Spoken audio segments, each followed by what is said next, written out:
तो गाइज आज से हम शुरू करने वाले सोलो लेवलिंग के सीजन 3 को, और ट्रस्ट में गाइज आपको ये सीजन देखने में बहुत मजा आने वाला है। तो बिना किसी देरी के शुरू करते हैं इस वीडियो को। तो वीडियो की शुरुआत में हम अमेरिका के हंटर को देखते हैं जो कहता है आखिर तुम क्या चीज हो, जिस पर फ्रोस्ट मोनार्क कहता है वो लोग यहाँ भी नहीं है, वैसे वो काफी चालाकी से छिप रहे हैं। या मैं बता दूं frost monarch brilliant fragment of light को ढूंढ रहा है। तभी युगमुंड वहां आता है और वो कहता है मैं तुम्हें ईस्ट के एक आइलैंड के बारे में बताना चाहता हूँ, जिस पर फ्रोस्ट मोनार्क कहता है क्या तुम उस आइलैंड की बात कर रहे हो जिस पर शैडो मोनार्क था, तुमने कहा था तुम उस जगह को देख लोगे। तब युगमुंड कहता है सुनने में आ रहा है रूलर साउथ में लीगिया को छोड़ने जा रहे हैं, तो इसलिए मैं भी वहां जा रहा हूँ। उसके बाद फ्रोस्ट मोनार्क कहता है तो शैडो मोनार्क का क्या होगा, जिस पर युगमुंड कहता है उसे आर्किटेक्ट देख लेगा, वैसे खुशखबरी है ग्रेटेस्ट फ्रेगमेंट उधर है। ये सुनकर फ्रोस्ट मोनार्क स्माइल करके बोलता है तभी तुम जानकर मुझे ये बताने आए हो। उसके बाद युगमुंड उससे पूछता है वैसे तुम उसका क्या करोगे, जिस पर फ्रोस्ट कहता है उसका क्या करना है वो मैं देख लूंगा, लेकिन उससे पहले हमें इसे ठिकाने लगाना होगा। तभी वो बंदा कहता है जो कि जिन्वू का डैड है तुम लोग कहीं साउथ कोरिया की बात तो नहीं कर रहे थे, जिस पर फ्रोस्ट कहता है तुम्हें इससे क्या मतलब है। फिर युगमुंड बोलता है हमें यहाँ से चलना चाहिए फ्रोस्ट।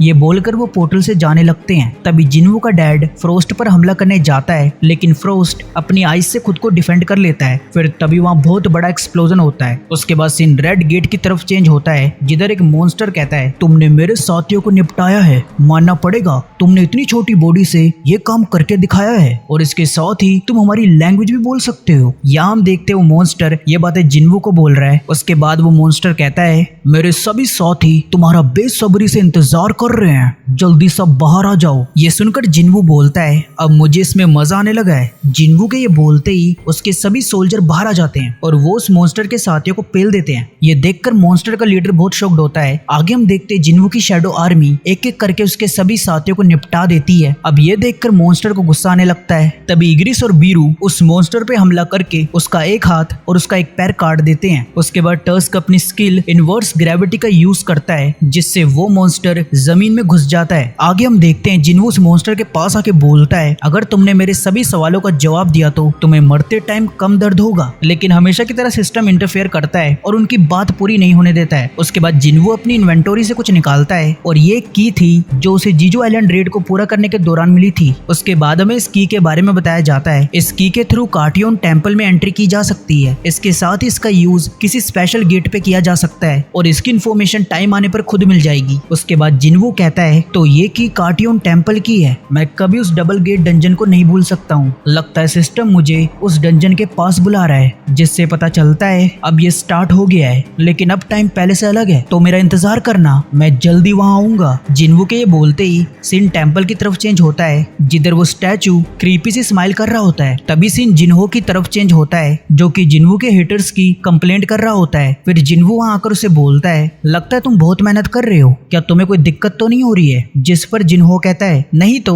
वैसे ये बताओ तुमने ऐसे कपड़े क्यों पहने हैं। तब जिन्वू बोलता है मैं अभी एक गेट से आ रहा हूँ, क्योंकि तुमने कहा था हमें पैसों की जरूरत है, ये हाई लेवल मैजिकल कोर्स हैं। ये देखकर जिन्हो काफी शॉक्ड होता है और आगे वो बोलता है तुमने कमाल कर दिया जिन्वू, अब हमें एम्प्लॉइज की सैलरी की फिक्र नहीं करनी पड़ेगी। एम्प्लॉय वर्ड सुनकर जिन्वू कंफ्यूज होता है, जिस पर जिन्हो कहता है क्या तुम्हें याद नहीं हमें एक और मेंबर की जरूरत है। तब जिन्वू कहता है ओ हाँ तुमने कहा था हमें गिल्ड स्टार्ट करने के लिए 3 मेंबर की जरूरत है। फिर जिन्हो कहता है हमें किसी ऐसे बंदे की जरूरत है जो कि सिंसियर हो और हमारे साथ यहाँ रुककर काम कर सके। तब जिन्हो कहता है बस इतना ही, जिस पर जिन्हो कहता है एक और चीज हमें गिल्ड का नाम रखना होगा। ये सुनकर जिन्हो बोलता है मुझे लगा था तुम कोई सीरियस बात करने वाले हो, जिस पर जिन्हो चिल्लाकर कहता है अबे ये इंपॉर्टेंट बात है, क्यों ना हम अपने गिल्ड का नाम योसंग रखें, लेकिन मैं अपना नाम तुम्हारे नाम से पहले रखने की हिम्मत नहीं कर सकता हूँ। ये बोलकर वो ऐसे उल्टे सीधे नाम सोचने लगता है। तभी जिन्हो बोलता है सोलो प्ले गिल्ड कैसा रहेगा। ये सुनकर जिन्हो के तोते उड़ जाते हैं, क्योंकि उसने एक्सपेक्ट नहीं किया था जिन्हो कोई नाम सोचने में इतना तेज होगा। खैर वो यही सोच रहा होता है, तभी दरवाजे पे नॉक होता है। उसके बाद जिन्हो दरवाजा ओपन करता है, जिधर हेइन होती है। उसे देखकर जिन्हो के होश उड़ जाते हैं। उसके बाद जिन्हो बोलता है हंटर हेइन आप यहाँ क्या कर रहे हो, जिस पर हेइन कहती है मैं तुम्हारे गिल्ड को ज्वाइन करना चाहती हूँ। फिर जिन्हो साफ साफ उसे अपनी बात बताने को कहता है। तब हेइन कहती है जैसे कि मैंने कहा मैं तुम्हारी गिल्ड को ज्वाइन करना चाहती हूँ, अब ये सुनकर जिन्वू कंफ्यूज होता है। उसके बाद जिन्वू उससे पूछता है क्या चेयरमैन ने तुम्हें ऐसा करने को कहा है, जिस पर हेइन ना बोलती है। तब जिन्वू कहता है आप सोलो प्ले गिल्ड को ज्वाइन क्यों करना चाहती हो। गिल्ड का नाम सुनकर हेइन का रिएक्शन कुछ खास नहीं होता है। तब जिन्वू कहता है क्या इस नाम में कोई प्रॉब्लम है। वाइस मास्टर और मैं इससे सहमत हैं। दूसरी तरफ जिन्हो चिल्लाकर बोलता है मैंने कब कहा मैं इस नाम से सहमत हूँ। जिस पर जिन्हो बोलता है तुमने कुछ कहा नहीं तो मुझे लगा तुम्हें ये नाम पसंद है।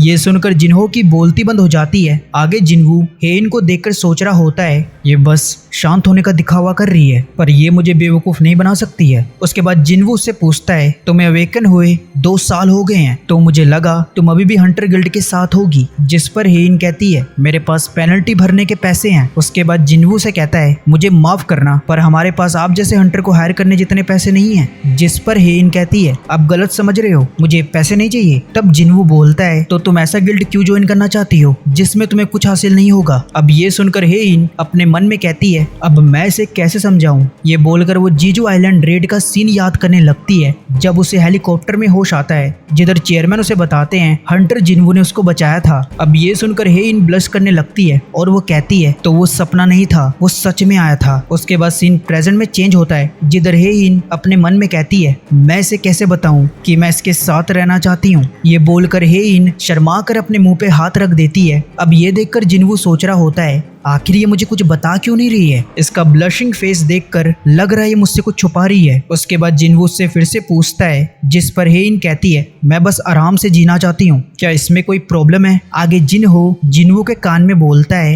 लगता है हंटर ने इनको ये बोलने के लिए प्रेशर किया है। ये सुनकर जिन्हो अपने मन में कहता है हेइन सिर्फ 22 और 23 साल की है, इस एज के हिसाब से एस रैंक हंटर का बर्डन उसके लिए बहुत ज्यादा है। वैसे भी जीजू आइलैंड रेड में हंटर्स ने बहुत कुछ खोया है। आगे जिन्हो हेइन को कहता है हमारी गिल्ड में एंट्री लेने के लिए एक टेस्ट देना पड़ता है। जिस पर हेइन कहती है पर फॉर्म में तो ऐसा कुछ नहीं लिखा था। तब जिन्हो कहता है लगता है वाइस मास्टर ये मेंशन करना भूल गए हैं। उसके बाद जिन्हो को स्नैक्स लेने भेज देता है। तब हेइन कहती है वैसे टेस्ट क्या है। जिस पर जिन्हो कहता है आपको मेरे एक समन सोल्जर से जीतना पड़ेगा। ये सुनकर हेइन डिसअपॉइंट होकर कहती है हंटर जिन्हो क्या आप मुझे इतना कमजोर समझते हैं, वैसे आप कौन सा समन यूज करने वाले हैं। जिस पर जिन्हो बोलता है मैं आपके लिए अपना सबसे स्ट्रॉन्गेस्ट सोल्जर यूज करूंगा। ये सुनकर हेइन खुश होती है और इसके साथ ही एपिसोड खत्म होता है।